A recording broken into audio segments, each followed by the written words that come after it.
7.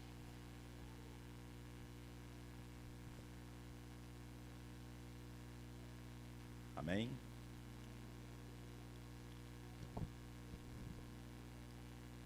O evangelista Lucas escreveu assim, em Lucas 22, número 7, versículo 7. Chegou o dia dos pães asmos, que era necessário sacrificar a Páscoa. Jesus enviou Pedro e João, dizendo: Ide e preparai-nos a Páscoa para que comamos. Eles lhe perguntaram: Onde queres que a preparemos? Ele lhes respondeu: Quando entrardes na cidade, encontrareis um homem levando um cântaro de água. Segui-o até a casa em que ele entrar. Dizei ao dono da casa: O mestre manda perguntar-te: Onde está o aposento em que comereis a Páscoa com os meus discípulos? Então ele vos mostrará um grande cenáculo mobiliado. Fazei aí os preparativos. Eles foram e acharam tudo como Jesus lhe havia dito. Então prepararam a Páscoa.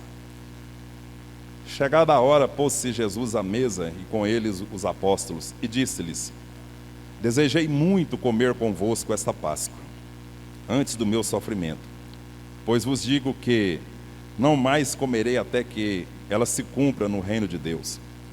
Então Jesus tomou o cálice e deu graças e disse: Tomai-o e reparti-o entre vós, pois vos digo que não mais bebereis o fruto da vide, até que venha o reino de Deus. E também tomou o pão, deu graças, partiu e disse: Isto é o meu corpo, que por vós é dado, fazei isto em memória de mim. Semelhantemente lhe tomou o cálice, depois da ceia, dizendo: Este é o cálice da nova aliança, no meu sangue, derramado por vós. Mas a mão do que me trai está comigo à mesa.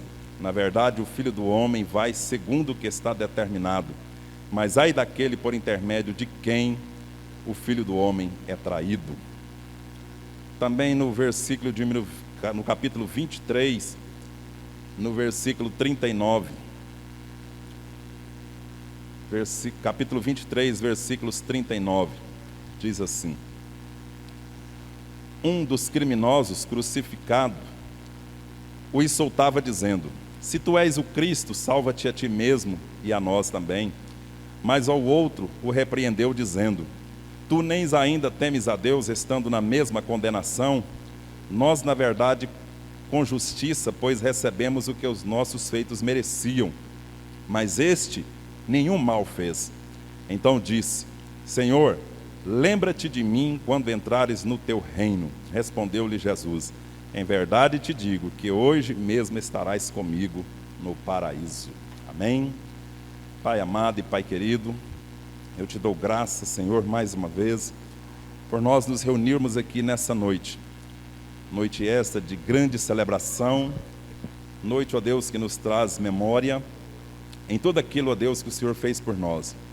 Nós não somos merecedores, nós não merecemos nada, absolutamente nada da sua parte, mas o Senhor, com a sua bondade, a tua infinita misericórdia, nos alcançou, nos trouxe para a sua maravilhosa luz, compartilhando, Senhor, da sua bênção sobre nós, e nós somos achados da maneira como estávamos, e agora somos declarados filhos do Senhor, filhos de Deus, chamados das trevas para a sua maravilhosa luz, para darmos, Senhor, frutos conforme a tua palavra, e para evangelizar, levar a palavra ao cativo, ao necessitado, ao doente, ao aflito, aquele que anda perambulando pelas ruas da cidade, aquele, ó Deus, que não tem perspectiva de vida nenhuma, mas também aqueles, meu Pai, que gozam, Senhor, de paz, de alegria, de festa, de momentos alegres e festivos, ó Deus, e que muitas das vezes tem tudo à sua mão, mas ainda lhe falta, com certeza, a grande paz, a grande salvação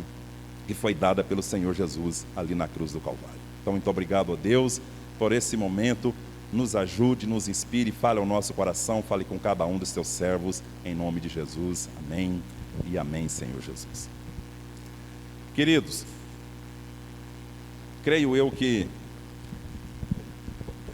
muitos de nós, no decorrer desses dias aí, têm ouvido tanta coisa, são tantas mensagens, são tantas palavras, E tudo que se fala nos últimos dias diz respeito à pandemia e essa doença que está assolando aí a humanidade.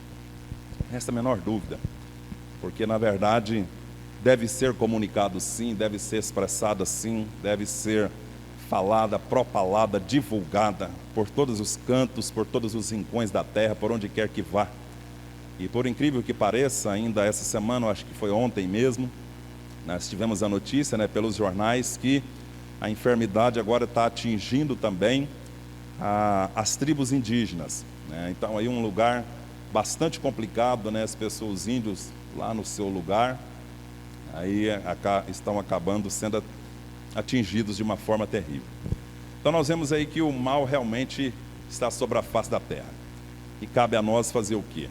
Orar a Deus, buscar o favor de Deus, cumprir algumas normativas, que foi mostrada aí pela Organização Mundial de Saúde, atender os nossos governos e atender o que a palavra de Deus nos diz. O Senhor diz que é para nós sermos prudentes. Nós temos que manter a prudência, Na verdade, temos que ser prudentes mesmo. E prudência diz respeito a isso, Se nós queremos, então, nos livrar dessas moléstias, devemos, em primeiro lugar, orar, buscar o favor de Deus, procurar higienizar o máximo possível, então, tanto mãos, como roupa, como veículo, como casa, como igreja, assim sucessivamente, tudo isso. Estamos cumprindo conforme aí o que determina. Nós não vamos dar conta de cumprir totalmente tudo, mas parte de alguma coisa que foi falada aí a gente está procurando fazer, Então eu creio que isso aí é uma bênção para todos nós. Mas hoje o Senhor me deu uma palavra rápida para me entregar para você, e Ele me falou ao coração, e eu disse, eu vou falar então essa palavra aos amados irmãos. Só lembrando que hoje então é o dia que nós escolhemos, a igreja escolheu esse dia, o primeiro domingo de cada mês então, para a gente celebrar a ceia do Senhor. E a ceia diz respeito ao quê? Trazer em memória tudo aquilo que Jesus fez por nós na cruz. Então quase todas as vezes que eu ministro a ceia aqui para os irmãos, eu acabo contando a historinha da igreja, lá do começo, desde o nascimento de Jesus até a morte, ressurreição, ascensão e assim por diante. Então os irmãos praticamente já têm na sua mente já praticamente gravada, quase todas as vezes eu falo isso. Hoje eu não quero lembrar isso. Hoje eu não vou falar com os irmãos lembrando desde lá do nascimento de Jesus, desde da sua infância, do seu trabalho e tal, do começo ali da igreja, junto com os apóstolos e tal, aquela coisa toda, não. Quero ser rápido aqui nas minhas palavras para a gente ministrar a ceia e a gente ir embora aqui hoje contente, porque eu sei que você sabe da história, eu sei que você conhece a história. Se eu pedir para você vir aqui na frente, você vai narrar a história completa, tenho certeza disso. Todos nós aqui conhecemos a história do nascimento de Jesus, do seu trabalho sobre a face da terra, da sua morte, da sua ressurreição e ascensão. E estamos o quê? Aguardando a sua volta. Estamos aí com o coração todo dia, a todo momento, nos preparando para a iminente volta do Senhor Jesus Cristo. Eu li todo esse texto para os irmãos, só para que você pudesse ficar gravado em sua mente, Porque isso aqui é claro, falando a respeito da Páscoa, do último momento ali, mas também lembrando que foi Jesus então que ministrou praticamente a ceia, juntamente com os discípulos ali, e Ele deu essa ordem, que para nós pudéssemos estar comungando a mesma fé, nós também teríamos que ministrar a ceia, nos reuníssemos como igreja do Senhor e trazer essa memória. Então por isso Ele disse, todas as vezes que vocês reunirem, vocês ao comer o pão, ao tomar do vinho ou do suco de uva, lembre-se de tudo isso, lembre da minha morte, lembre-se do meu sacrifício e assim por diante. Então só lembrando isso, o Senhor me deu uma palavra a respeito da cruz de Cristo, a respeito da cruz. E cruz nós já falamos aqui, vários pregadores já falaram, e se fala todo dia, a todo momento e a toda hora, a cruz, Lá dos tempos passados e até os dias modernos, cruz se vê por todo lado. Você vê gente com crucifixo pendurado no pescoço, você vê cruz dentro de casa, você quer ver bastante cruz, você vai ao cemitério. O cemitério está lotado de cruz. É um exemplo para todo mundo ali observar. Claro que quando se vê aquela cruz, quase todas as pessoas traz em memória em lembrar que realmente a cruz traz mostrando algo a respeito de Cristo, daquele que morreu por nós na cruz do Calvário. Mas hoje o Senhor me deu uma palavra a respeito das 3 cruzes. 3 cruzes que nós vemos ali no Calvário, num momento crucial da história da humanidade. Mas só lembrando que cruz, ela era naturalmente feita de madeira, né? E é um objeto que, na verdade, lá no passado trazia um tremor e um temor terrível para algumas pessoas. Porque quando a pessoa via uma cruz, ele já trazia em mente que cruz era justamente um objeto para trazer o quê? Morte, um sofrimento, uma morte terrível. Assim, um momento crucial da vida de determinadas pessoas que havia cometido algum mal, que havia cometido alguma coisa contrária à vontade de Deus. Então ele era crucificado. E claro, das mortes que a gente vê na história, parece que a cruz é um dos elementos mais difíceis que existe para a pessoa sofrer um martírio, uma morte cruel. A pessoa às vezes poderia ser morta queimada, né? As pessoas, muitos da história, a gente vê pessoas que foram queimadas, e queimados vivos, né? Outros foram esfolados, outros receberam um martírio de tanta chicotada, de tanta porretada nas costas, chicote no lombo, até a morte. Eram açoitados até a morte. Quanto tipo de morte que a gente já viu na história, né? A gente vê a história, por exemplo, da época de Hitler mesmo, que ele é um camarada maldoso demais da conta. Diz que muitas das vezes ele pegava as pessoas, colocavam dentro de um baú de caminhão e pegava o escape do caminhão, colocava fumaça para entrar dentro daquele baú, e a pessoa ia, né, respirando aquilo e vai morrendo asfixiada. É um negócio muito louco. Morrer asfixiado é um trem muito doido na vida. Pastor Marco até me lembrou aqui ainda há pouco a questão de morte, né, do medo que eu tinha de morrer. Uma certa feita eu estava para cá de Belo Horizonte, posando lá num posto de gasolina, encostei a carreta lá e estou dormindo. Quando foi às 3 horas da manhã, eu acordei à beira da morte, porque um camarada encostou uma outra carreta bem próxima à minha, e ele colocou o escapamento quase debaixo da minha cabine, e ele deu partida no carro, e a fumaça foi tomando conta do ambiente. Eu não morri ali por Deus, porque eu poderia, se o sono tivesse bem profundo mesmo, eu ia morrer asfixiado ali. Quando eu acordei, eu não estava nem enxergando mais nada. Deus me ajudou, que eu me levantei. E aí hoje, quando você ouve essas histórias, você fica assim: meu Deus do céu, morrer com esse mal, asfixiado, é a coisa mais horrível que existe. Então a gente vê essas pessoas aí agora que estão sofrendo, morrendo sem ar, é a coisa mais louca do mundo, uma coisa muito difícil. Mas a morte de cruz é uma morte terrível. E diz, né, as histórias aí, a gente vê pela história, e a própria Bíblia vai mostrar, né, que Jesus, juntamente com mais 2 camaradas, foi condenado à morte. E eles foram até ao Gólgota, ao Monte Caveira, e ali colocaram as 3 cruzes. 3 cruzes. 2 ladrões e um homem vindo dos céus, um homem que não tinha feito mal algum, sendo crucificado no meio deles.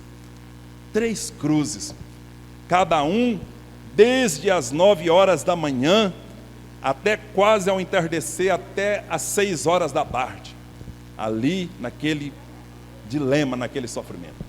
Segundo a palavra de Deus, vai nos mostrar que Jesus, ele faleceu antes das 6 horas. Antes das 6 horas da tarde, Jesus já havia morrido, porque ele foi muito machucado, ele foi muito chicoteado, zombaram dele, cuspiram nele, vocês sabem bem da história, mas ele foi muito machucado. Então ele não suportou aquele momento, e foi ali até a morte, naquele martírio todo. Mas se a gente observar, a gente vai ver que aqueles 2 outros camaradas, parece que eles demoraram um tanto mais a morrer. Você vai observando ali a história e você vai contemplar, e talvez vai dizer: nossa, eles demoraram um pouquinho mais a morrer. Mas o que importa é olhar para essa situação e pensar o seguinte: que morte trágica, que morte dolorosa. Essa morte não foi feita para o homem, essa morte não foi feita para a pessoa comum para a pessoa, para o ser humano criado à imagem e semelhança de Deus. Mas nós sabemos que por causa do pecado, Jesus Cristo veio ao mundo e se entregou por mim, por você e por todos nós, nessa morte tão difícil e tão dolorida, nessa morte tão cruel. Então a gente vai vendo aí, como eu disse para você, que muitos reinos, muitos impérios, muitos governadores, muitas pessoas daquela época pegavam as pessoas e crucificavam de frente ali os seus palácios, de frente ali a sua cidade, para que todos pudessem causar espanto e causar medo. E muitos diziam: esse governo, ele é poderoso, não ouse contra ele, porque você está vendo tanto que ele é terrível. Se alguém ousar contra ele, ele manda matar. Ele manda matar. Às vezes a gente não perde por ver certas coisas. Ontem à noite, estava ligado na TV Cultura, e a TV Cultura começou a passar um documentário sobre a China e o Japão, e sobre Pequim. Rapaz, eu fiquei tremendamente horrorizado com tanta crueldade que existia no passado e naqueles reinos, para chegar na atualidade onde está hoje. Quem vê Pequim hoje, quem vê aquela situação daquela cidade hoje, não imagina o que está por trás daquilo. Acho que os grandes historiadores, as pessoas que estudam história, e por isso que história é realmente muito importante, né? O irmão Jetson aqui gosta de história demais, é professor de história. Então eu acho que se ele for ministrar alguma coisa a respeito ali de Pequim, do Japão, daquela região, da China, meu Deus do céu, tem coisas por trás daquilo para chegar até onde chegou que você não tem ideia. Da crueldade, da maldade, de tanta coisa má que existiu ali no passado. Então realmente, para quê? Para que outros impérios pudessem olhar e ver e temer.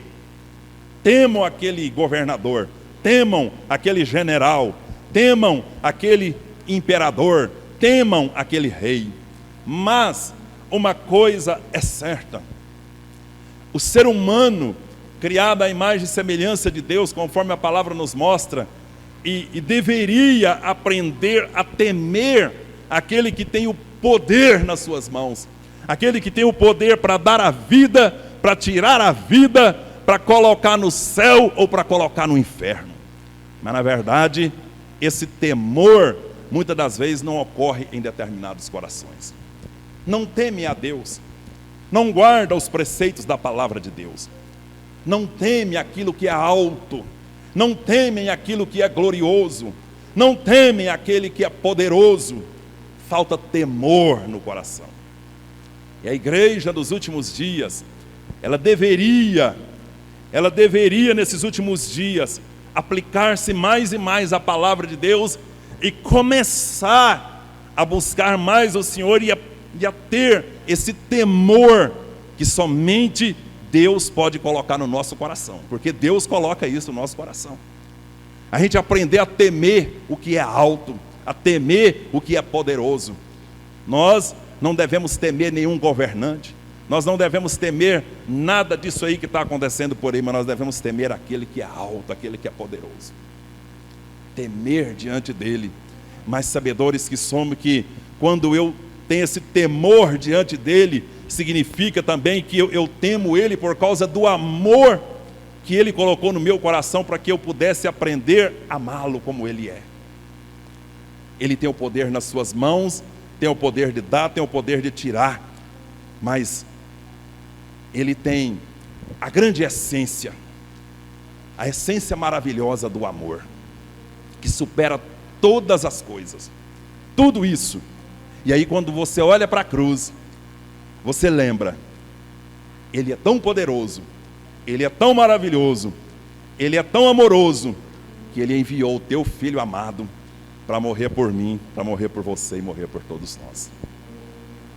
E o Senhor então me falou hoje ao coração, depois dele ter me falado a respeito da pena de morte, que era terrível lá nos tempos antigos, e até pouco tempo atrás, em alguns países ainda tem a pena de morte, e aqui até mesmo no Brasil algumas pessoas já fazem campanhas para que aqui no Brasil também possa ter pena de morte. Pena de morte para quê? Para quê e para quem? Né? Porque a morte, para muitos pensam, não, se morrer, pronto, ele já pagou a paga, ele já pagou pelo pecado, ele já pagou pelo erro. Na imaginação tola de muitas pessoas. Pensar que se o Lula morrer hoje, ele vai pagar por tudo aquilo que ele fez. Pensar eu e você, se o Fernandinho, o Beiramar ou tantos outros que andam provocando atrocidade aí por todos os lados, se ele morrer hoje com a pena de morte, Fernandinho Beiramar está vivo ainda, tá, né? Acho que é isso. Sim ou não tá? Tá, né? Então, se ele morrer hoje, ele vai pagar por tudo aquilo que ele fez. Tolice nossa pensar isso, né? Não vai pagar, porque a morte que foi dada por Cristo Jesus, morreu em meu e seu lugar, já pagou isso. Então ninguém mais precisa morrer para pagar pecados. Então não é necessária a pena de morte. O que é necessário é uma vida honesta, sincera, direcionada pelo nosso Deus. Então, eu quero falar com você a respeito da primeira cruz que Jesus me deu nessa manhã. A primeira cruz, nós vemos um criminoso, injusto, zombando do Senhor Jesus Cristo, fazendo uma zombaria dele, falando com ele, dizendo, os três, lembra comigo, os três, 1, 2, 3, um do lado dizendo para Jesus, se tu és o Filho de Deus, como você propalou, como as pessoas falaram, como anunciaram a respeito de você mesmo, tira nós daqui e você também. Tira eu daqui, tira você daí, tira todos nós daqui também. A Bíblia vai dizer que Jesus permaneceu calado naquele exato momento. E essa cruz, nós olhamos para ela e eu fiquei pensando, ela aponta para esse mundo tenebroso. Ela aponta para as pessoas desde lá do Antigo Testamento até o presente momento e até agora, de pessoas injustas, de pessoas profanas, de pessoas maldosas, de pessoas que dentro do seu coração só pensam em maquinar o mal todo dia, toda hora. Ela aponta para esse tipo de gente. Ela aponta para essas pessoas que não querem mudança, não querem transformação, só pensa no seu bel prazer. Tira-me daqui, você não é Deus, arranca-me daqui, mas nenhuma proposta em dizer, se você me tirar daqui, eu vou te adorar, eu vou te servir, eu vou te amar, eu vou andar com você, eu vou fazer conforme o teu querer, eu vou fazer conforme a tua vontade. Não tem uma proposta dessa. Então, é uma humanidade egocêntrica, que só pensa em si mesmo, que só pensa no seu bel prazer, na sua própria vontade. É uma humanidade sem fé, é uma humanidade sem amor, é uma humanidade que só vai procurando cada vez mais abismo após abismo. Todos os dias a gente vê isso acontecer. É cada dia uma crueldade maior que a outra. É pai matando filho, é filho matando pai, é mãe matando filho, é mãe abortando filho toda hora, é pai fazendo tanta coisa. E muita coisa a gente vê acontecer e diz, meu Deus do céu, o que é isso? Então eu pensei hoje, nessa manhã, com Jesus, o Espírito Santo me colocou, essa cruz aponta, esse que está na cruz dizendo isso, ela aponta para essa humanidade corrompida sem Deus. Essa humanidade que necessita do Senhor, está enveredada, está cada vez mais voltada para o pecado, para a corrupção desse mundo. Essa é a cruz, essa é a primeira cruz. Mas o Senhor me mostrou também a segunda cruz, que na verdade com uma rápida palavra, ela vai nos mostrar um outro rapaz dizendo o seguinte, olha, para lá, aguenta um pouco aí, tu não temes a Deus em dizer determinadas coisas? Olha para nós, olha para mim, olha para você, olha como nós estamos aqui sendo crucificados, porque os nossos feitos, aquilo que eu pratiquei, aquilo que você praticou, de fato, nós merecemos isso. Eu mereço, você merece, nós merecemos isso. Por isso que nós dizemos para os nossos amados irmãos, e sempre vamos anunciar o reino de Deus, sempre dizendo: olha, nós não merecemos nada, absolutamente nada, nada, nada de Deus. Nós não merecemos. Mas aquele rapaz olha para aquele outro e diz isto: eu mereço, você merece, nós merecemos, porque os nossos feitos condiz respeito a isso. Diz respeito que eu mereço e você merece morrer daqui, dessa forma que nós estamos morrendo, ou quem sabe de uma outra forma até mais cruel do que essa, porque nós merecemos. Mas deixa eu dizer uma coisa para você: este que está aí no meio, ele não merece morrer desse jeito. Ele não é digno, ele não é merecedor dessa morte cruel e trágica, dessa maneira que ele está vivendo. Por quê?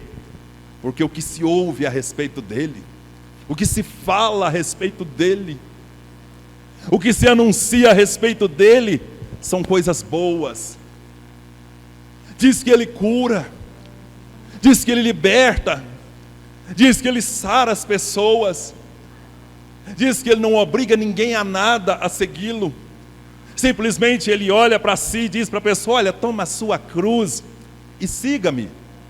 Se você quiser mudar a sua atitude, o seu caráter, a maneira de viver, o seu comportamento, se você quiser que a sua vida seja transformada, se você quiser que o seu lar seja transformado, o seu casamento mude, o seu filho, a sua filha, haja uma mudança de vida na sua casa, ande, venha para mim.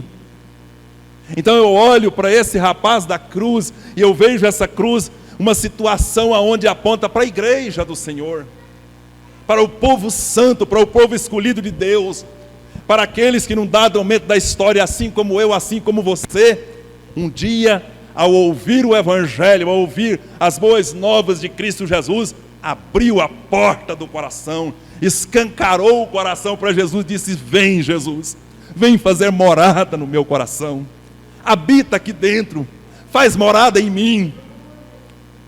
Eu olho para esta cruz e vejo isso. Eu olho para essa cruz e vejo que, na verdade, ao olhar para ela, nós vemos esse rapaz mostrando que a igreja do Senhor ainda precisa fazer algo, ainda precisa combater, ainda precisa lutar e dizer para Satanás, como a irmã Eunice sempre diz aqui na frente: ei, peraí, para aí, calma lá, rapaz, não é assim não. Um outro termo que existe por aí: aqui não, Satanás, aqui não, negócio aqui é diferente. Nessa casa você não tem poder, nessa família você não vai atuar, no meu filho você não vai atuar, na minha esposa você não vai atuar, no meu esposo você não vai atuar, você não vai atuar no trabalho dele, na empresa dele, nos negócios dele, não, você não vai atuar ali. Sabe por quê? Porque o meu Deus, o meu Cristo, o meu Senhor, me deu autoridade para te expulsar. Então digo: saia em nome de Jesus. Então, Senhor, mostra para mim, mostra para você, que a igreja do Senhor ainda tem autoridade. Temos essa autoridade para expulsar toda a força do mal. Então olho para essa cruz e vejo esse rapaz lançando um bom combate. E na sua última fala, depois que ele repreende a obra do inimigo, depois que ele repreende a ação maligna, ele olha para o Cristo da cruz, que estava também sendo ali crucificado, iria morrer na mesma condição que ele. Ele olha para ele e diz uma palavra interessantíssima, que eu e você deveríamos, acho que, falar a toda hora e dizer: Senhor, Senhor, lembra-te de mim quando entrares no teu reino. Aleluias. Então ele olha e diz: Senhor, lembra-te de mim quando entrares no teu reino. A visão que ele teve foi algo extraordinário. E uma palavra veio da terceira cruz. A palavra veio da terceira cruz, daquele que tem todo o poder, tem toda a autoridade para dizer: hoje mesmo tu estarás comigo no paraíso. Aleluias. Hoje mesmo tu estarás comigo no paraíso. Eu acho que ali foi um conforto. O conforto adentrou no coração daquele rapaz. E aquele outro, quem sabe, ainda continuou blasfemando e falando asneiras e besteiras, mas ele acalmou a alma. Ele acalmou-se naquele lugar para morrer tranquilo. Disse: os céus me aguardam, o lugar de glória me aguarda. Sabe por quê? Porque foi ele que disse. Ele está no centro de todas as coisas. Então a cruz estava no meio, representando o quê? A centralidade. Jesus no centro de todas as coisas. As três cruzes. A cruz de Jesus no meio. Um homem sendo crucificado pelo nosso pecado. E alguém dizendo: quando entrares no teu reino, lembra-te de mim. A palavra de Deus vai dizer então que ali o Cristo estava salvando alguém que tinha tantas qualidades más, que tinha tanta coisa ruim, que praticou tanta coisa errada, mas ali ele começou a salvar. Ali ele já começou salvando. Hoje mesmo tu estarás comigo no paraíso. Aí eu fico imaginando coisas e tecendo pensamentos, muitas das vezes, e como eu disse aos irmãos, que nós não somos merecedores. E eu penso comigo mesmo: Jesus, tem compaixão. Nós não somos merecedores de nada, fazemos tanta coisa errada, falamos coisa que vamos fazer e não fazemos, falamos que vamos a tal lugar e não vamos coisa nenhuma, dizemos que vamos pregar e não pregamos coisa nenhuma, dizemos que vamos fazer certas coisas e não fazemos absolutamente nada. E mesmo assim, nós olhando para a cruz do centro, ele olha para nós e diz mais uma outra palavra na cruz: perdoa-lhe, Senhor. Perdoa-lhe, Senhor. Lá na cruz ele diz: porque eles não sabem o que faz. Mas e agora para nós, que temos consciência? Perdoa-lhe, Senhor. Eles sabem o que fazem, nós sabemos o que estamos fazendo. Mas eu quero dizer uma coisa para você: ainda sabendo o que estamos fazendo, ele ainda continua perdoando. Amém? E a palavra de Deus vai dizer que já de tardezinha, para vencer a sexta-feira, tiraram eles da cruz. Primeiro, nós sabemos que pela norma da lei, se as pessoas não tivessem morrido até 6 horas da tarde, alguém tinha que ir lá quebrar as pernas deles para que eles morressem rápido, que não poderiam ficar enquanto se pôsse o sol. Uma norma daquela época. Mas quando vieram para Jesus, viram que ele já estava morto. E o centurião mandou que o soldado cutucasse nele para ver se realmente ele estava morto. Diz: pega a lança e toca nele. Claro, ele, obedecendo a ordem, numa disposição e um braço forte, cutuca Jesus e fura ali do lado. E a Bíblia vai dizer que ali saiu água e saiu sangue, mas ele não deu nenhum sinal, significando que realmente já estava morto. Morreu por mim, morreu por você, morreu por todos nós, independente da situação que estamos vivendo. Pandemia, enfermidade, moléstia, situação desagradável, desemprego, falta de dinheiro, tanta coisa aí. Mas mesmo assim, nós estamos aqui por causa dele e para ele. Amém? Eu estou aqui por causa dele e para ele. Não sei você também está?